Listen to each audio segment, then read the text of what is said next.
Assalomu alaykum. Email asoslari bo'yicha darsimizni davom ettiramiz. Ushbu videoda biz overfitting va underfitting, ya'ni o'ta moslashuvchanlik va kam moslashuvchanlik mavzusi bilan tanishib chiqamiz.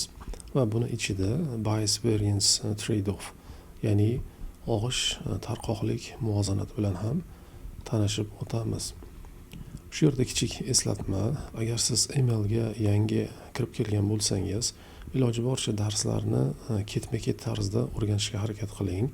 Chunki biz darslarimizni avvalgi mavzular va u yerdagi tushunchalarga bog'lab o'tib boramiz. Bu sizga qiyinchilik tug'dirishi mumkin. Shuning uchun bu ketma-ketlikda avvalgi darslarni yaxshi o'zlashtirishga harakat qiling. Demak, bugungi darsimizni boshladik. Ushbu darsda biz muammoni qo'yilishi, ta'rif, misol va hamda diagnostika, bias variance muvozanati hamda amaliy Pythonda misol va yakuniy xulosalar bilan tanishib o'tamiz. Biz avvalgi darslarimizda modelni qurishni, uni xatoliklarni aniqlashni o'rgangan edik. Shunday holat yuz berdi. Ya'ni uy narxini bashorat qiluvchi model qurdik. O'qitilgan 100 ta uyda xatosi deyarli 0 ga teng bo'ldi. Lekin yangi uy kelganda bashorat butunlay noto'g'ri chiqdi. Quyidagi holat bo'ldi. Ya'ni modelning natijasi quyidagicha. Bizda ma'lumot bor edi. O'qitilgan ma'lumot 100 ta uy va bu yerda o'rtacha xatolik 2 million so'm bo'ldi. Yangi 30 ta uyni test qilib ko'rganimizda bu yerda o'rtacha xatolik 210 million so'mga ko'tarilib ketdi. Ya'ni xato 100 barobarga oshib ketdi.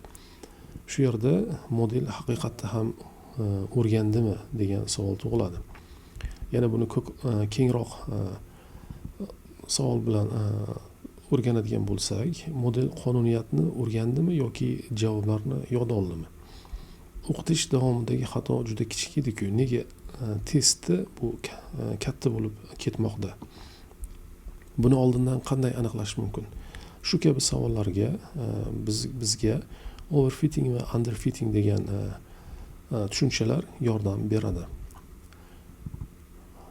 Underfitting va overfitting nima? Birinchi navbatda biz modelning vazifasi ma'lumotni yodlash emas, undagi umumiy qonuniyatni o'rganish ekanligini yaxshi tushunib olishimiz kerak. Underfitting bu kam moslashish yoki yuzaki o'rganish deyiladi. Model juda sodda bo'ladi, ma'lumotdagi qonuniyatni topa olmaydi. Overfitting bo'lsa o'ta moslashuvchanlik, ya'ni chuqur ketish. Model juda murakkab, shovqinni ham qonuniyat deb o'rganib oladi. Mana bu ko'rinishda bo'ladi. Underfitting holati, ya'ni model ma'lumotni umuman tushunmaydi, qonuniyatni sezmaydi. Bu yerda oq nuqtalar berilgan ma'lumot, mana bu chiziq bo'ladigan bo'lsa, model hisoblanadi. Demak, bu model asl ma'lumotni umuman ifodalamayapti. Va bu holat underfitting deyiladi. Ikkinchisi overfitting. Overfitting grafda quyidagicha ifodalanadi. Ya'ni har bir nuqtaga kirib chiqadi. Ya'ni bu yerda shovqin bo'ladigan bo'lsa ham, bu shovqinni ham ya'ni model o'rganadi va shuni yodlab oladi. Bu holat ya'ni chuqur ketish deyiladi, ya'ni overfitting bo'ladi. Biz uchun maqbul bo'lgan variant mana bu holat bo'ladi. Bu yerda model yo'nalishni to'g'ri topyapti va hamda shovqinlarga aldanib qolmayapti, ya'ni shovqinlarga ergashmayapti. Mana shu eng o'rta holat va hamda yaxshi model hisoblanadi. Sodda qilib tushuntirishga harakat qilamiz. Ya'ni 3 ta talaba misolida modelni imtihonga tayyorlanayotgan talabalarga o'xshatamiz. Mashq savollar bu train bo'ladi, imtihon bu test bo'ladi. Agar kam o'qigan talaba mavzuni umuman tushuna olmaydi, mashqda ham, imtihonda ham yomon natija ko'rsatadi. Ya'ni bu underfitting bo'ladi. Bu talaba yuzaki o'rgangan hisoblanadi. Endi ikkinchi talaba bu yod oldi. O'tgan yilgi javoblarni va hamda bu safargi barcha ma'lumotlarni u yodlab oldi. Mashqda a'lo darajada natija ko'rsatdi, lekin yangi savollarda javob bera olmadi. Bu overfitting hisoblanadi. Ya'ni talaba faqatgina savol javoblarni yodlab olgan, bu yerdagi asl mohiyatni tushunmagan hisoblanadi. Endi tushungan talaba qanday bo'ladi? Bu talaba mavzuni mohiyatini yaxshi biladi, ikkala holatda ham yaxshi natija ko'rsatadi. Mana shu holat yaxshi model hisoblanadi. Misolda ko'ramiz. Ya'ni talaba agar kam o'qigan bo'lsa, ya'ni mashqda 40 natijani ko'rsatyapti, ya'ni bali 40 bo'lyapti, imtihonda 35. Bu yuzaki o'rgangan, ya'ni underfitting holatiga tushadi. Yod olgan talaba mashqda 100 ball olyapti, lekin imtihonda 45 ball. Bu overfitting. Tushungan talaba bo'lsa, mashq davomida 85 ball hamda imtihonda 82 ball. Bu yaxshi natija ko'rsatgan talaba bo'ladi va yaxshi model hisoblanadi. Yod olgan talabaning mashq bahosi eng yuqori, lekin u eng yomon model hisoblanadi. Buni qanday aniqlaymiz? Xatolarni solishtirib ko'ramiz. Ya'ni train va testdagi xatolarni solishtiramiz. Agar traindagi xato yuqori, testdagi xato ham yuqori bo'ladigan bo'lsa, bu underfitting. Modelni murakkablashtirishimiz kerak. Modelimiz juda ham sodda holatda buni murakkablashtirishga to'g'ri keladi. Agar trainda xato past, testda yuqori bo'ladigan bo'lsa, overfitting. Bu yerda soddalashtirish yoki ko'proq ma'lumotni o'qitishimizga to'g'ri keladi. Ya'ni agar ma'lumot ko'p bo'ladigan bo'lsa, modelning yodlab olish qobiliyati pasayadi. Agar train xatosi past, test xatosi ham past bo'ladigan bo'lsa, bu yaxshi model holat bo'ladi va mana shu holatda davom etishimiz kerak. Train xatosi yuqori, test xatosi past bo'ladigan bo'lsa, bu shubhali holat. Ma'lumot tayyorlashda muammo bo'lishi mumkin. Modelni faqat test xatosi bo'yicha baholash train xatosi aldashi mumkin. Ya'ni modelni faqat test xatosi bo'yicha baholashimiz kerak bo'ladi. Train xatosi aldab qo'yishi mumkin. Ya'ni mana bu tarafga bog'lanib qolmang. Doim test xatosiga ham hisobga olishimiz kerak bo'ladi. Xatoning ikkita manbasi bor. Birinchisi bias deyiladi, ya'ni og'ish. Bu ya'ni mo'ljaldan, mana bu mo'ljal bo'ladigan bo'lsa, shu mo'ljaldan bir tarafga og'ib ketgan va bir joyda to'planib qolgan holat bo'ladi. Ya'ni model haqiqatni juda soddalashtiradi, doim bir tomonga adashadi. Agar bu yuqori bo'ladigan bo'lsa, ya'ni yuqori bias, bu underfittingni keltirib chiqaradi. Nishondan uzoq bo'lmoqda va hamda to'plangan, bir tarafda to'planib qolgan. Mana shu bias deb ataladi. Ikkinchi holat variance deyiladi, tarqoqlik. Bu holatda nishon atrofida, lekin tarqoq bo'ladi. Ma'lumot ozgina o'zgarsa, model keskin o'zgaradi. Shovqinni ham o'rganib oladi. Yuqori variance bo'ladigan bo'lsa, bu overfittingni keltirib chiqaradi. Xatoning tarkibi. Umumiy xato model bashoratlarining haqiqiy qiymatlaridan qanchalik farq qilishini ifodalovchi xato. Biz buni o'rgangan edik, ya'ni xatoni o'lchash usullari MAE bor edi, ya'ni absolute xatolar o'rtachasi, ya'ni MCE kvadratik xatolar o'rtachasi usulida o'lchar edik. Bias variance decomposition, ya'ni xatoning tarkibiy qismlariga ajratish, bu MC'ni, ya'ni kvadratik xatoni bias, variance hamda shovqin qismlarga ajratib, xatoning manbalarini tushuntiradi. Mana bu ko'rinishda. Ya'ni umumiy xato MCE, biasning kvadrati qo'shilgan variance hamda shovqin. Shovqin bu tabiiy mavjud xato hisoblanadi.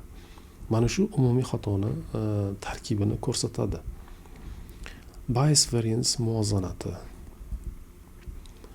Nega buni muvozanat deymiz? Bu graf bilan tushunishga harakat qilamiz. Mana bu graf. Ya'ni bu yerda xato, mana bu chiziq xato bo'lyapti.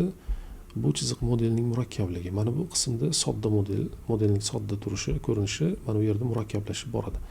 Mana bu ko'k chiziq umumiy test xatosi hisoblanadi. Mana sariq chizig'imiz bias, mana bu chizig'imiz esa variance hisoblanadi.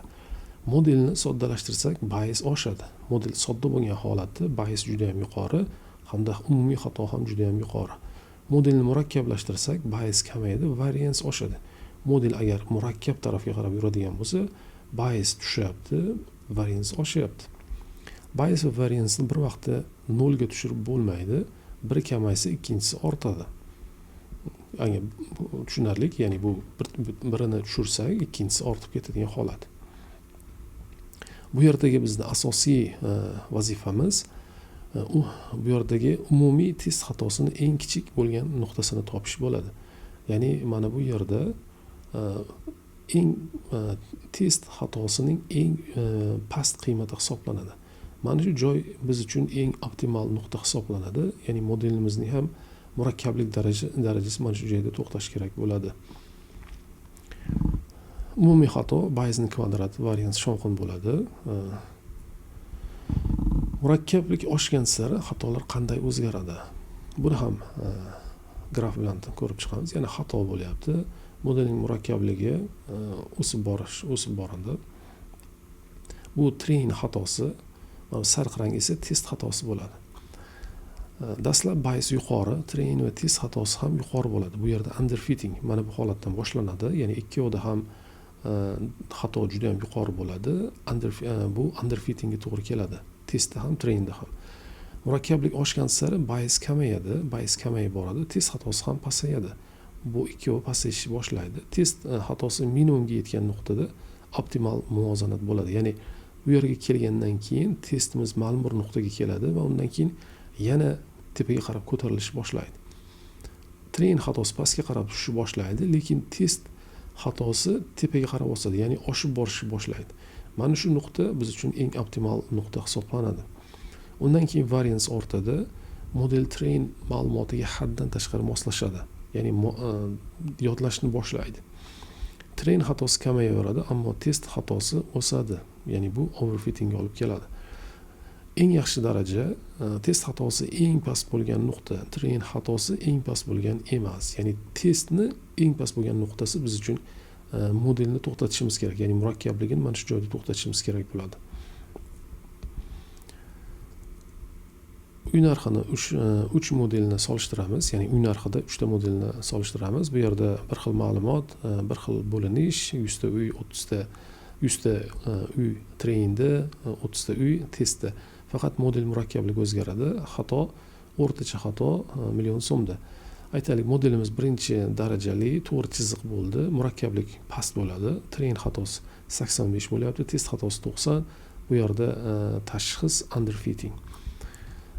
Darajani oshiramiz. Bu yerda murakkablik ko'tariladi, ya'ni o'rtacha bo'ladi. Train xatosi 25, test xatosi 30. Bu yaxshi model. Agar 10 darajaga polinomni 10-darajaga ko'taradigan bo'lsak, murakkablik yuqori bo'ladi. Train xatosi 2 ta.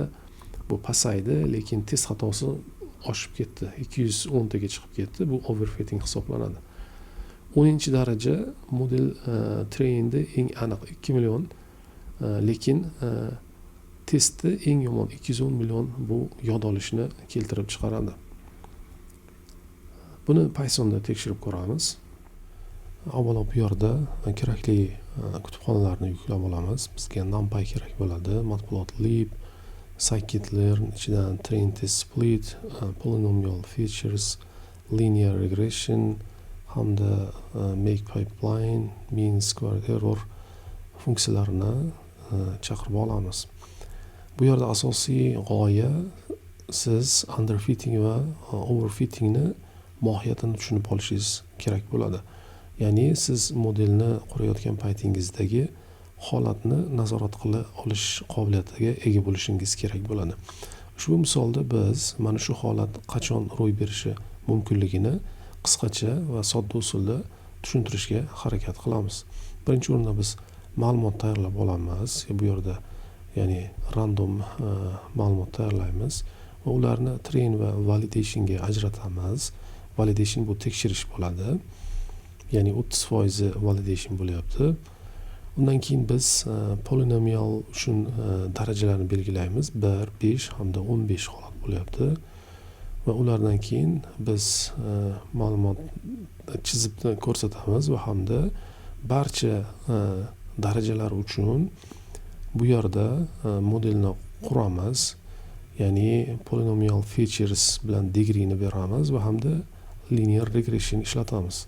Va bularni bu yerda modelni o'qitamiz hamda trainni bashorat qilamiz, validationni bashorat qilamiz va hamda bular orqali xatolikni hisoblaymiz. Va bularni o'z navbatida ularni chop etib boramiz va hamda modelni grafikda chizamiz, demak ishlatib ko'ramiz. Demak bizda quyidagicha bo'ldi. Polinomial degree, ya'ni polinomial daraja 1 bo'lgan paytda MC, ya'ni o'qitish 0.6 ga teng bo'lyapti. Validation da bo'ladigan bo'lsa 0.4 atrofida bo'lyapti. Tekshirishda agar 5 bo'ladigan bo'lsa, bu yerda 0.8 bu yerda validation da bo'ladigan bo'lsa 0.4 atrofidagi xato chiqyapti. Ya'ni bu pasaydi. Agar polinomial degree 15 bo'ladigan bo'lsa, bu yerda train xatosi o'sib boryapti, 55 bo'lyapti, validationda 42 ga o'zgaryapti. Va bu yerda biz bularni grafikda chizib ko'ramiz. Bu yerda mana bu ko'k nuqtalar bizda ma'lumot hisoblanadi. Mana bu ko'k chiziq degree 1, ya'ni sodda modelimiz, ya'ni bu ma'lumotni ifodalamayapti. Oddiy, juda ham sodda. Bu underfitting hisoblanadi. Undan keyin degree 5 bo'ladigan mana bu qizg'ish chizig'imiz degree 5 bo'lgan holatda bu anchagina yaxshi ifodalayapti modelimizni. Ya'ni o'rtacha, ya'ni shovqinlarga sezuvchan emas va hamda yaxshi ifodalayapti umumiy yo'nalishni. Agar degree 15 bo'ladigan bo'lsa, mana bu yashil chizig'imiz bo'lyapti. Bu yerda anchagina noto'g'ri va hamda model chuqurlashib ketyapti. Ya'ni ba'zi bir holatlarda mana bu pastga qarab ketib qoladigan holatlari bor, yuqorilashib ketadigan. Ya'ni mana shu overfitting hisoblanadi. Bu qisqacha Pythonda qachon overfitting hamda underfitting kuzatilishi mumkinligini tushuntiruvchi qisqacha misol. Overfittingni qanday tuzatamiz? Ko'proq ma'lumot to'plashimizga to'g'ri keladi. Ya'ni namuna ko'paygan sari yod olish qiyinlashadi, qonuniyat yaqqol ko'rina boshlaydi. Modelni soddalashtiramiz. Polinom darajasini, daraxt chuqurligini yoki parametr sonini kamaytiramiz. Ya'ni modelni soddalashtiramiz. Regularizatsiya qo'llaymiz. Buni keyingi darslarimizda o'tamiz. Bu usul ham overfittingni oldini oladi. Undan keyin cross validationni qo'llaymiz. Bu modelni bir necha bo'linishda sinash hisoblanadi. Ya'ni bu bitta natijaga ishonib qolmaymizda va bir necha bo'laklarga bo'lib, mana shu bo'laklarda o'qitishni tashkil etamiz. Agar underfitting bo'ladigan bo'lsa, buni qanday tuzatamiz? Murakkabroq modelni tanlaymiz, daraja yoki chuqurlikni oshiramiz, ya'ni modelni murakkablashtiramiz. Yangi va foydali belgilar qo'shishimiz mumkin, ya'ni bu feature engineering orqali. Regularizatsiyani kamaytiramiz, model haddan tashqari cheklangan bo'lishi mumkin. Modelni yetarlicha o'qitamiz, o'qishni erta to'xtatib qo'ymaymiz. Har bir tuzatishdan keyin train va test xatosini qaytadan o'lchaymiz. Eng ko'p uchraydigan xatolardan biri train aniqligi 99%, demak model zo'r degan xulosaga kelishlik. Ya'ni traindagi aniqlik modelimizni yaxshi ekanligini belgilamaydi. Buni belgilari qanday bo'lishi mumkin? Test to'plamini umuman ajratmaslik, ya'ni train ma'lumotini test va train qismlariga ajratmasdan hammasida o'qitish. Test ma'lumotida modelni sozlash, ya'ni test ma'lumotlarini ham trainga qo'shib olib, birgalikda uni sozlash va yana test bilan tekshirish. Bu data leakage bo'ladi. Bitta bo'linish natijasiga to'liq ishonish, ya'ni cross validationdagi holat. Buni qanday oldini olamiz? Ma'lumotni eng boshida train testga ajratamiz. Test to'plamiga faqat oxirida bir marta qaraymiz. Bu degani, ya'ni bir marta ishlatamiz. Cross validation bilan qayta tekshiramiz. Yakuniy xulosalar esda tutamiz. Underfitting bu model juda sodda, ikkala xato ham yuqori hisoblanadi. Ya'ni train va testdagi xato yuqori hisoblanadi. Overfitting bu model yod olgan, ya'ni o'ta chuqurlashib ketgan, trainda past bo'ladi, testda yuqori xatolikka ega bo'ladi. Bias bir tomonga og'ish, variance tarqoqlik yoki beqarorlik deyiladi. Umumiy xato biasning kvadrati qo'shilgan variance va hamda shovqin. Quyidagicha yondashamiz, ya'ni train va test xatosini har doim yonma-yon kuzatamiz. Sodda modeldan boshlab asta-sekin murakkablashtirib boramiz. Ikkala xato past va yaqin bo'lgan nuqtada to'xtaymiz. Yaxshi model bu yod olgan emas, balki umumlashtira olgan model hisoblanadi. Bugungi darsimiz shu yergacha. O'ylaymanki, bu dars sizga tushunarli bo'ldi. Agar sizga ma'qul kelgan bo'lsa, like bosing, kanalga a'zo bo'ling va hamda kommentda fikrlaringizni yozib qoldiring. Keyingi darsda ko'rishguncha xayr.